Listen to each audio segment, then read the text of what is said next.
MLC కవితపై Bandi Sanjay వ్యాఖ్యలు దుమారం రేపుతున్నాయి. ఒక పార్టీ రాష్ట్ర అధ్యక్షుడిగా ఉండి మహిళలపై అనుచిత వ్యాఖ్యలు చేస్తారా అంటూ బీఆర్ఎస్ నేతలు మండిపడుతున్నారు. ఆయన మతి భ్రమించిందంటూ ఘాటుగా విమర్శించారు. వెంటనే ఎమ్మెల్సీ కవితకు క్షమాపణలు చెప్పాలని డిమాండ్ చేస్తున్నారు.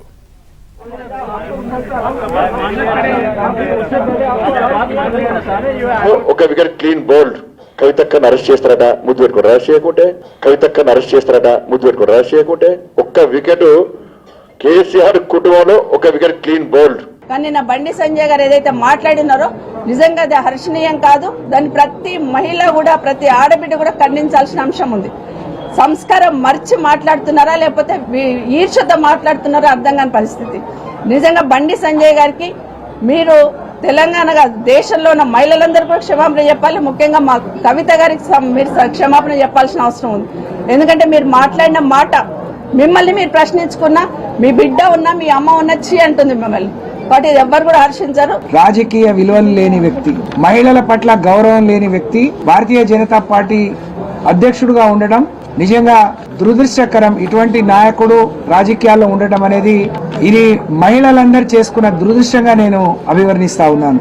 మరి బండి సంజయ్ తల్లి, భార్య, కూతురు, పిల్లలు, కుటుంబం ఉందో లేదో గాని అవాకులు చెవాకులు మాట్లాడుతూ ఉన్నారు.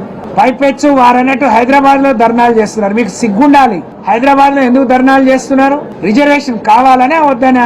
బీజేపీ వైఖరి ఏందో చెప్పాలని నేను తెలంగాణ దేశవ్యాప్తంగా ఉన్న మహిళా సమాజం ప్రతినిధిగా నేను డిమాండ్ చేస్తా ఉన్నా.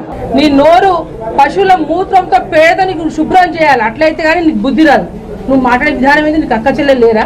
ఏం మాట్లాడుతున్నావు నువ్వు? ఏంటి నీ మాటలు చూస్తుంటే నిజంగా ఇప్పటి నుంచి తెలంగాణ ఎప్పుడైతే తిరిగితే నీకు చెప్పుతో కొడతారు. అది గుర్తు పెట్టుకో. నీకు ఒక పశువులాగా మాట్లాడను. నీ బీజేపీ పార్టీ ఈ విధంగా మహిళల పట్ల ఈ విధంగా మాట నేర్పిస్తా ఉందా?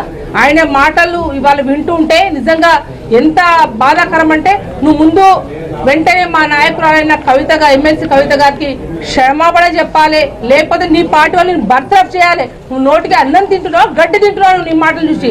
ఒక భారతీయ జనతా పార్టీ అధ్యక్షుడిగా ఉండి ఇట్లాంటి మాట్లాడడానికి సిగ్గుండాలండి. ఆయనకి సిగ్గుండాలి. అందుకే ఈ రోజు మేము మహిళలందరం కూడా మేము ఈయన ఏదైతే మాట్లాడిందో ఖండిస్తున్నాము.